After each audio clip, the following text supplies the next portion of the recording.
Welcome everyone to a new session of the Self-Publishing Mastery Talks. I'm very happy to finally get a chance to talk and to meet, at least in the virtual world, like face-to-face for now. The guy that, in my opinion, when it comes to Kindle and publishing your book on Amazon and on Kindle, he's the guru. Thank you so much, Dave, for being here with us today. Well, thank you for having me. It's also a pleasure and honor to be here and to finally meet you kind of in a face-to-face situation.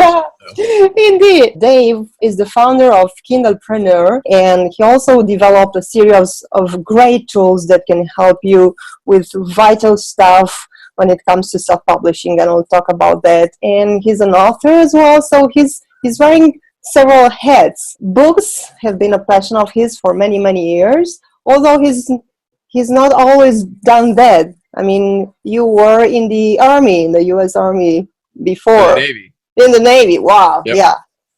So tell us a little bit about that. Yeah, well, my life didn't start as a writer, that's for sure. I remember in high school, my English teacher giving me back my paper and saying, "Dave, you're going to go study physics in college, right?" And I was like, "Yes, ma'am." And she was like, "Good call." And I looked down at my paper as like a D-. I was like, ooh, ouch, okay. I went into nuclear engineering. I then worked for submarines on the U.S. Navy, so I've always been kind of a number analytics guy. Then I moved into military diplomacy. So the first thing the military sent me to was South Korea to become a liaison to the South Korean military there.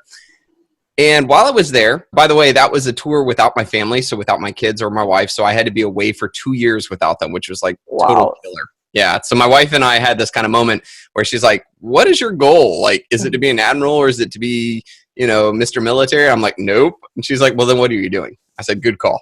So we started looking for a way to build up enough income for me to be able to quit my job with the Navy and be able to be home and be with my kids. Mm-hmm. And that's when I started learning about this whole online marketing thing and the wonderful world of Kindle Direct Publishing, which allows someone like me to be able to sit down and create books that people are shopping for and to make continuous sales even while I'm sleeping. Because I'm not a Ernest Hemingway or anything like that, I've always learned, especially military diplomacy, that it's not so much the story you weave, but whether or not you have the information that people want. So I approached Amazon in kind of a different way of saying, okay, Amazon, what is it that people want and how can I deliver to them? So I started just doing all this research, doing numbers, being a total data geek. And I found all these areas where people were searching for a type of book, looking for some kind of answer, and not finding it.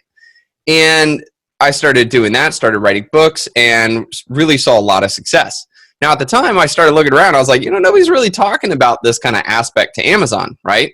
And by the way, Amazon uses a search algorithm called the A9 to be able to figure out what books or products to show people. So then I was like really geeky at it. I was like, yeah, this is cool. I'm going to get into this.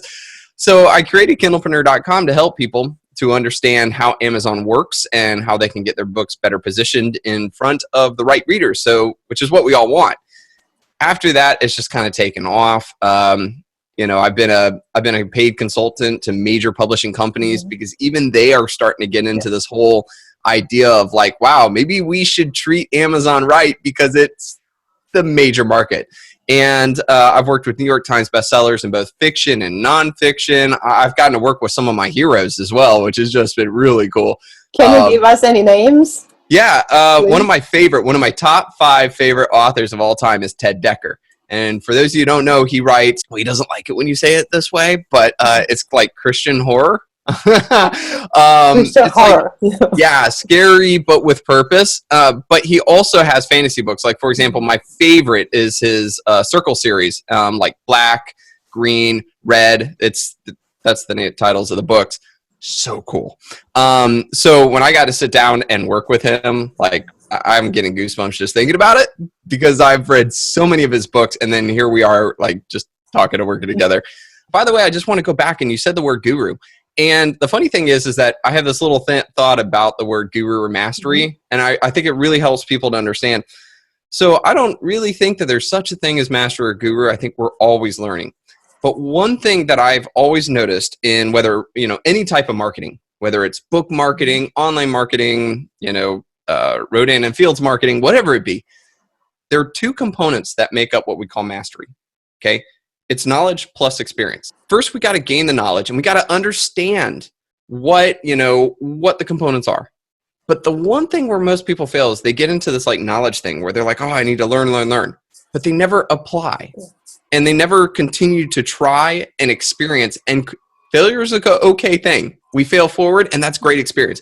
And when you combine knowledge with experience, you gain the most important thing, which is intuition.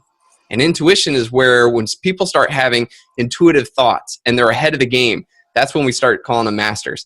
So for everybody out there, one thing I would recommend to anyone is make sure you're getting not only knowledge, but experience. You'll gain that intuition and you'll be one of those top 1%ers in the market, just crushing it.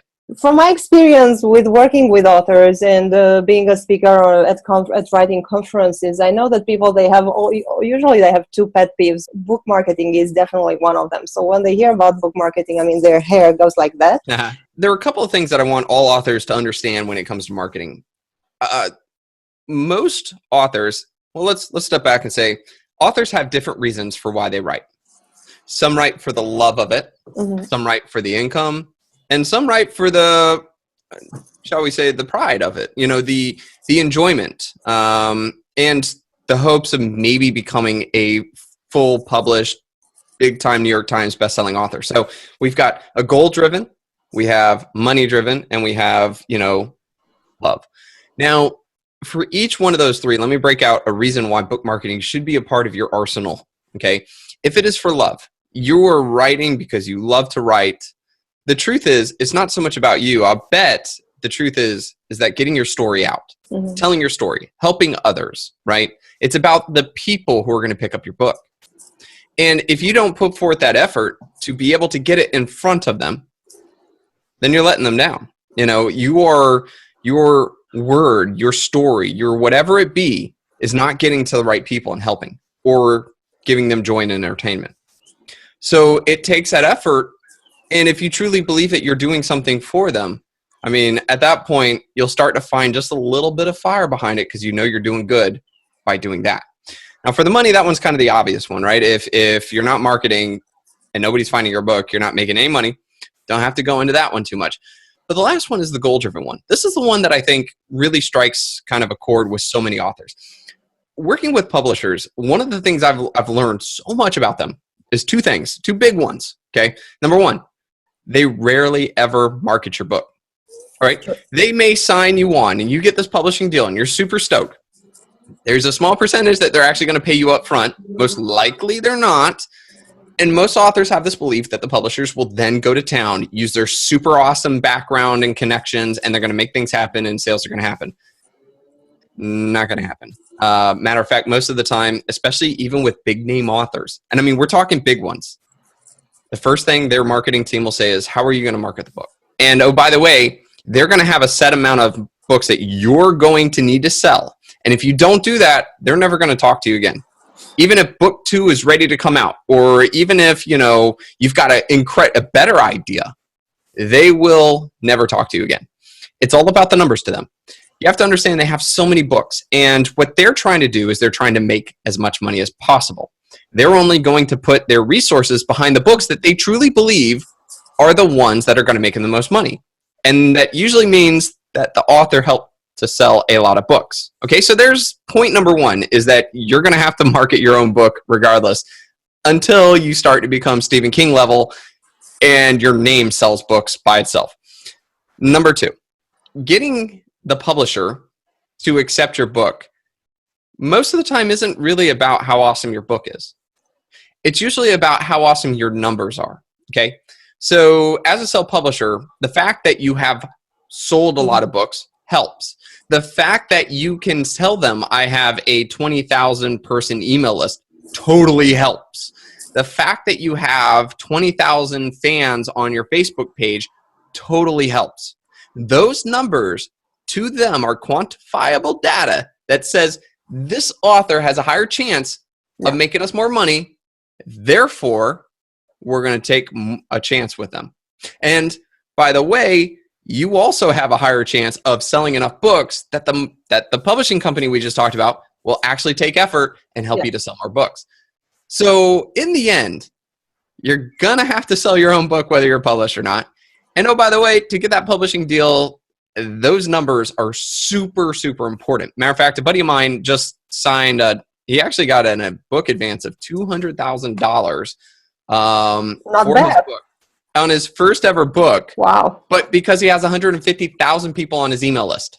Wow. Like, that number is gold. Matter of fact, Jeff Goins had a chart on his article. Like, if you just type into Google how to write a book, his article comes up number one.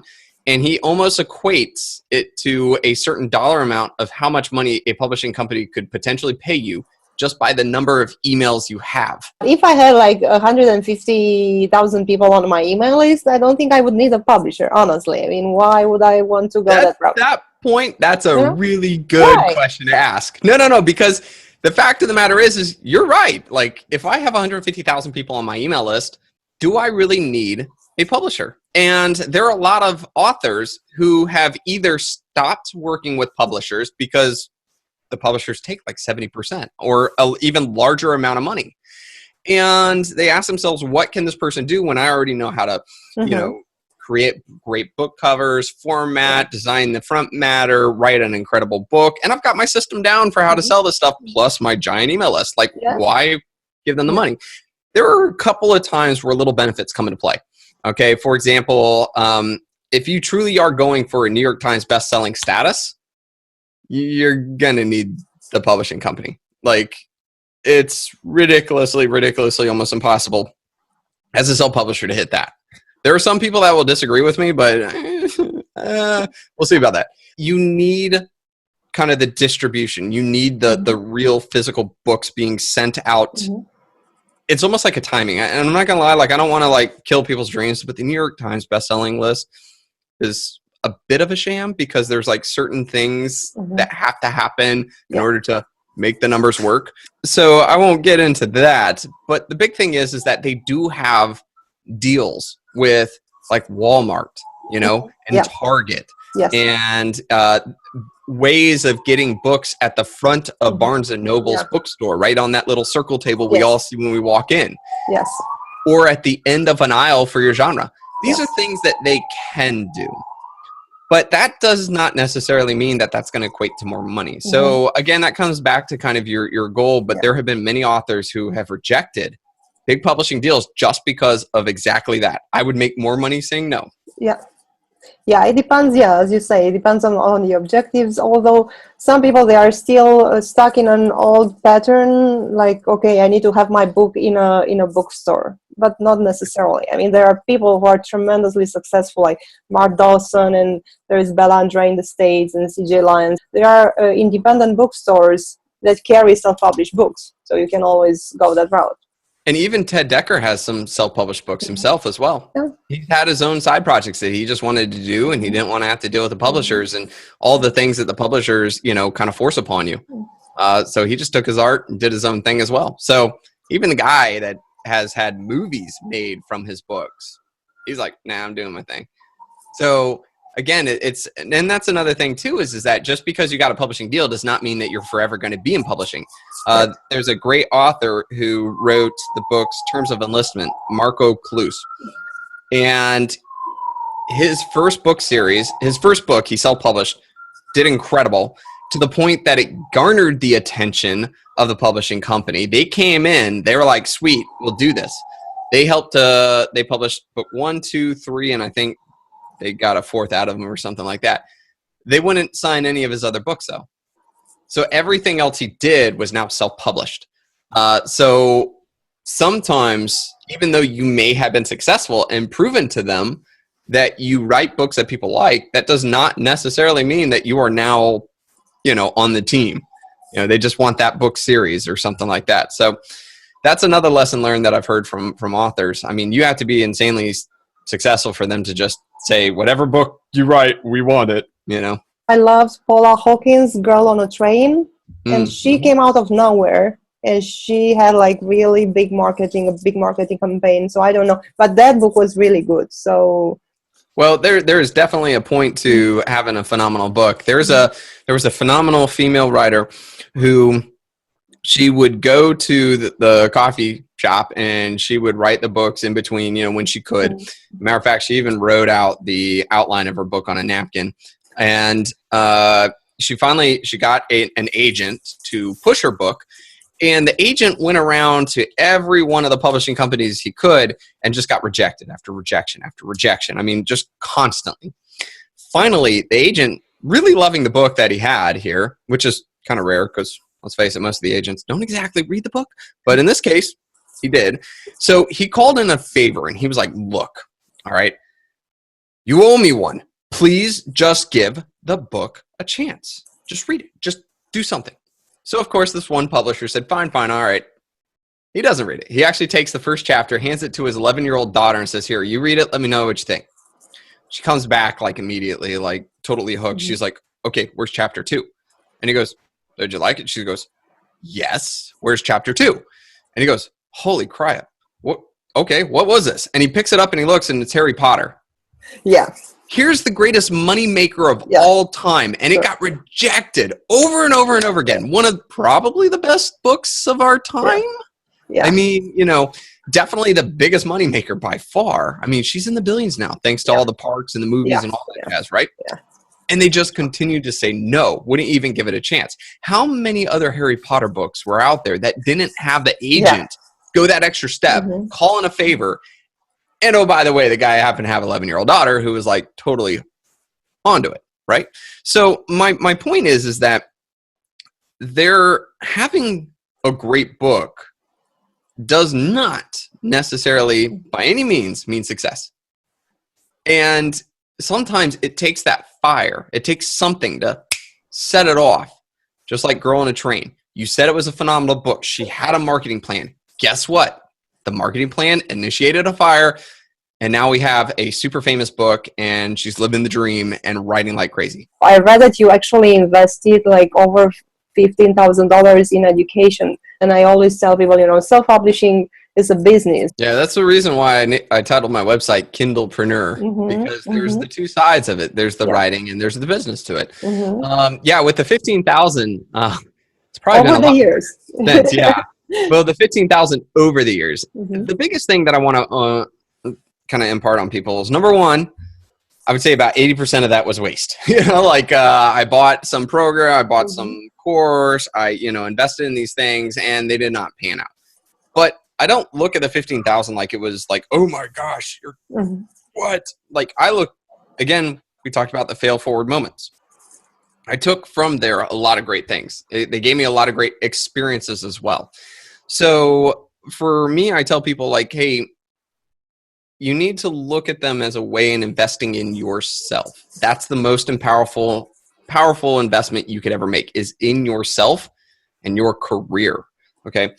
Now, one of the things in that too is that I always say, hey, I spent 15, here's it's in my resources page, but it's like, here's the ones that actually were worth it, and anything else, good luck, So that was a big thing, I would say, is just understand you're investing in yourself, not potentially throwing money at something and hoping that it works.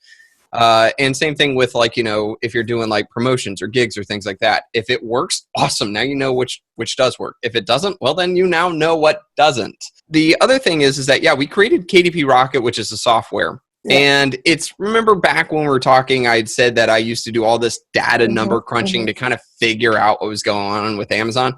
Well, I packed all that inside a program that's super easy to use. Matter of fact, when we were beta testing, I made sure that my grandma, Muzzy, could use it and pretty much navigate around it and be fine. And let me tell you, that was a test on my team there. Love her though. So what we did was that we wanted authors to quickly be able to see what people type into Amazon, how many people type that exact phrase into Amazon, and how hard would it be for you to get your book to show up in front of those people. And in essence, this gives authors the understanding of, how can I position my book in front of the hungry buyer market, aka my readers. And so using the program, you can kind of pull back the curtain of Amazon and see behind the wizard who's working and know what's going on, what's making money, what shoppers want. And so it gives you all of that kind of information. It's a one-time fee of $97. You get it for life. And so those kind of things, just knowing that information plus a whole bunch of other features we have on it, One, if it helps to sell you 32 books in your entire lifetime as an author, it paid for itself. But number two, doing that type of research, trying to find your categories and trying to find your keywords and do AMS and all that other stuff, that takes a lot of time, you know. And so KDP Rocket's been made to effectively and efficiently do all that for you. So I always tell people, like, if you believe that 1 hour of your time is worth, say, $20, then if Rocket saves you 5 hours in your entire writer lifetime, then it definitely paid for itself. So there's just a couple of purposes to that. And again, we want to take, I kept trying to teach people how to do it themselves, and the numbers, and authors were like, whoa, no. It's like, all right. So the program was created for those guys out there. And again, we made it so it's streamlined. So whether you're 87-year-old like my muzzy or not, it's easy to use. Yeah, that's fantastic. I love it, and I recommend it wholeheartedly. For somebody who's on a shoestring budget, like an author who's just starting out, and they say, okay, I get it. I need to do the book marketing, but I know nothing about book marketing. So what would be like the mandatory investments that they would have to make? One of the things that I tell people, and this will be a shock to most, is that when you say I've got a certain budget, I say basically take 80% of that and put it in your book cover. The book cover is the most important thing. It's crazy because I've seen people who've written what are amazing books and they put so much effort into their marketing. But here's the thing. If your book cover sucks, your marketing efforts are not going to bring you a return, period. And I understand that the statement of, never judge a book by its cover, but let's give it a real good marketing reason for this. Why would I invest my money and time into your book if you didn't invest the time in creating a book cover that's indicative of your work? To me, if it looks like it was put together using a Word template, then it also means that you probably didn't put much care or aren't that professional in your writing. Regardless, if your book cover doesn't really pop, really look great, represent what you're doing, and connect with me, the market, all the money you put into marketing is not going to be fruitful. I've generally seen that people who have like super terrible covers get like 0.1% conversion rate. Now, a deal killer is if your editing sucks, okay? So you could have the greatest, coolest, book cover, and you're going to get sales. Well, when your editing sucks, you're going to get like 2 stars, 1 star, and that is going to then kill your sales. So they were doing good. You got a great book cover and you got a description that's like causing people to want to buy. Cool. And then all of a sudden the bad reviews come in and then it dies. So yeah, it's really hard because like if you're on a shoestring budget, then you're going to want to read your book out loud like 2 to 3 times. And I say out loud because that really helps. And you're going to edit it. You're going to try to send it to your friends and family, but understand probably like 5% of them total will actually read a majority of the book. And it's rare for them to actually read the whole book because they're busy. That's a huge, giant ask. And are they really going to take the time to send all the edits? Like, probably not. But those things can be done without paying for an editor. But an editor is really important. So it's one of those where it's like, it depends. Like I would hate to tell people, no, you don't need an editor because you kind of do. But if you're like, I only have $200 and that's it or something like that, then okay, 160 or so towards your book cover. Try to work that 40 something some other way. So it's a hard sticky situation because I know all the editors are screaming, Dave, no. But I'm like, you said shoestring budget here. Yeah, that's a really tight shoestring one, indeed. That's right. And formatting can be done pretty cheaply. Yeah. There are a lot of great people on Upwork who do it like really quick. If your book is a fiction or just kind of full of words, easy to do. If you've got lots of pictures, you might want to step it up a bit because pictures are really hard in formatting. They got to have special HTML and stuff in there to make it so the pictures size correctly on a Kindle, something that's been a bane to many authors' existences. So formatting is, and then the marketing plan really depends on a lot too. If you've done your research, like say, for example, you're using KDP Rocket and you know that there's a market on Amazon and you know that they're paying for books and the competition is low, then at least you know that you can depend on Amazon to actually sell your book for you. But if you use KDP Rocket and you find out that I've written this book or I'm writing this book, no matter what, there isn't a market on Amazon, then it means your marketing plan cannot depend on Amazon to sell it for you. Your marketing plan now needs to be about finding that market somewhere else, grabbing them by the collar and bringing them to your book, okay? Bringing them to your book's landing page on Amazon. That could be through like Facebook ads. That could be through forums that are specific to your genre. That could be forums specific to the pain point, something. But you're going to have to really plan that. And that's proactive marketing. Whereas, again, if the market's already coming to Amazon and you're able to get it in front of them, that's passive marketing, which is really cool, especially for new authors, as well as, those who kind of want continuous income and don't want to have to run the treadmill every day to, generate more sales. I am a really big fan of AMS ads because what I love most about marketing on Amazon is that unlike any other advertisements out there, I don't have to convince the person to buy a book. They're already there with the intention of buying a book. That's why they're on Amazon and searching, right? If I am trying to advertise on Facebook, I'm trying to interrupt somebody's Facebook experience, which is about, entertainment, right? We're there to look at the status of our friends, watch some cat videos, whatever it be. My ad has to be so good on Facebook that it stops them from doing that, convinces them that they want to buy a book now, and convince them that they want to buy my book.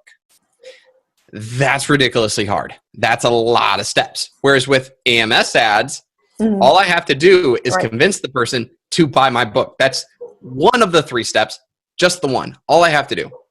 Which I think the hardest part is convincing somebody to stop what they're doing and go buy a book, rather than you're already here and you're already looking for my kind of book, just buy mine.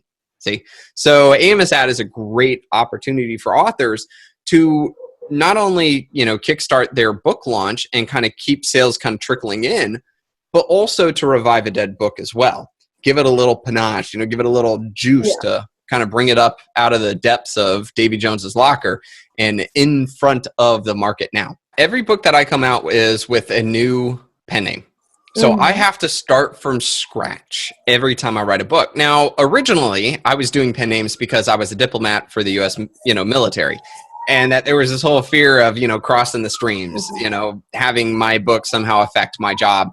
So I went with a whole pen name to kind of separate myself from my career at the time. But what was interesting was that as I was building Kindlepreneur.com, I started to notice that it was very unique to being an author who writes about marketing, but doesn't use the buildup of his name every time to see success.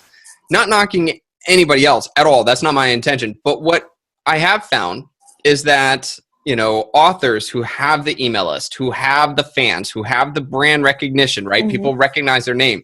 Their marketing efforts is a lot easier than the one who doesn't. They can quickly send out emails, plural, to their 30, 40,000, email list and immediately generate sales, hit the #1 bestseller list, and use that as the momentum. Whereas the new author can't do that. So it's forced me to keep my knife sharp, and learn and experiment, because I can't depend on my name. Now, if I were to just say, okay, Dave Chesson, of Kindlepreneur, we have an email list of 65,000 people, I could start writing books, put my name on it, use that email list, and be done. And then still talk about book marketing and all these other things. No, I actually want to force myself to have to do it and to figure it out until I get success. And then we'll turn around and I'll create an article on exactly what I did, what I learned, and I'll bring in people too that are like, this person's a master. Sure, help me get the extra sauce, as I call it, that helps you see a better return. And so that's what we create. Okay, so I've got 3 questions where I need you to tell us 3 things. So the first question would be what would be the top 3 book marketing tips you would give to an author? One thing that I like to tell people, and this kind of is my overall tip to authors and marketing, is that authors get into this thing where there's so many different ways to sell a book. There are so many different platforms. There's so many different tactics. Okay. You go online, you hear somebody say, oh, I did Facebook and I made this money. And then you hear somebody saying, I do Twitter and I make all this money and I'm Pinterest and this and that and that. And all of a sudden the author tries to do everything. They try to do all of those. And what they're going to find is that by dabbling in each of all the different tactics, they're going to see zero results. But they're going to be so busy and so worn out that they're going to come back and be like, this is dumb. What I found is that when an author chooses one thing and they dig deep into it and they truly learn that one thing, they will become that top 1% that I mentioned before, right? The top 1%er of that. And those are the ones that are seeing the big result that you hear about. So approach that one thing, okay, with determination and try to stop yourself from pivoting to something else. And you will master or gain intuition like we talked about at the beginning. And you will start seeing results from less effort. And you can grow from there. So if you choose that AMS is your thing, you're going to do AMS ads. It isn't about taking a course, and this is something I say in that course too. It's not about taking the course, watching a video or two, and then throwing it up there and see if it works. It's about digging into it, saying, I will master this. I will gain intuition into this, and I'm going to stick with it. I'm going to learn more and more so that I'm a top 1%er. And then that marketing skill you can apply to all of your books, current and future, past, current, and future. So try not to burn yourself out doing everything. Choose one or two things and stick to it. What resources do you use? What podcasts or websites would you recommend to be up to date with what's going on? One of the ones that I really like is David Gaughran's website. I think is it letsgetdigital.com? Yeah. Or I think it's davidgaughran.com. He wrote the book, Let's Get Digital. Yeah. That guy is a beast when it comes to staying on top of what's going on with Amazon and also trying to change Amazon. When something happens and there's some like issue or conspiracy or or something bad in the author world, that guy is a social ninja. And he really gets on top of those things and he really follows them all the way through. I've actually seen from his actions, Amazon has changed some things, which is really awesome. So I would recommend checking his out, especially for keeping up to date on what's going on with Amazon and with authors and self-publishing. What do you like most about self-publishing and about being an entrepreneur in this publishing world? Well, I started this by wanting to create a side business that would allow me to get out of the military and be home with my family.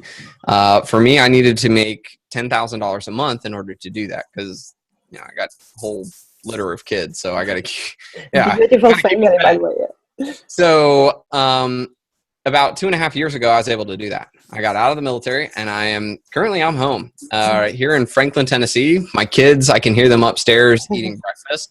And after this, I'm going to go up there, sit down, have breakfast with my family, come back down, write and work, maybe go out to lunch. But I don't work for anybody. And it's the most incredible feeling. It's great to be able to rekindle the relationship with my kids because they spent so many years deployed. When we first moved to Franklin, my last 4 years in the military, 3 out of the 4 I spent without them. I had to totally get to know get to know my kids. They always were like, oh, it's that guy that shows up and then leaves. Now they're like not expecting me to leave. So I would say that self-publishing has allowed me to quit that job that was kind of killing my work-life relationship and be home and develop a much better relationship with my family. So that's it. That's a very good one. So thank you very much, Dave.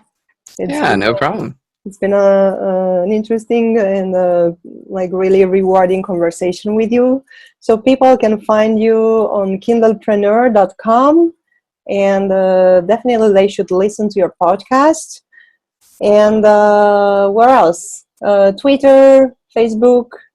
I'm not much of a social ninja myself. Okay. Yeah, kind Yes. of sticking my own recommendation is that I was like, I like Facebook for personal. So I post all my personal stuff up there.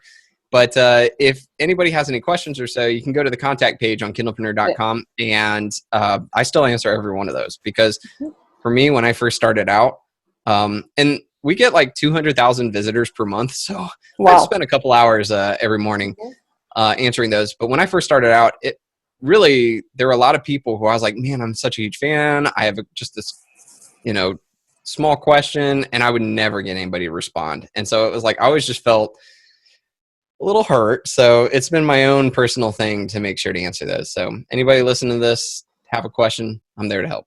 And again, thank you for having me. Thank you, Dave.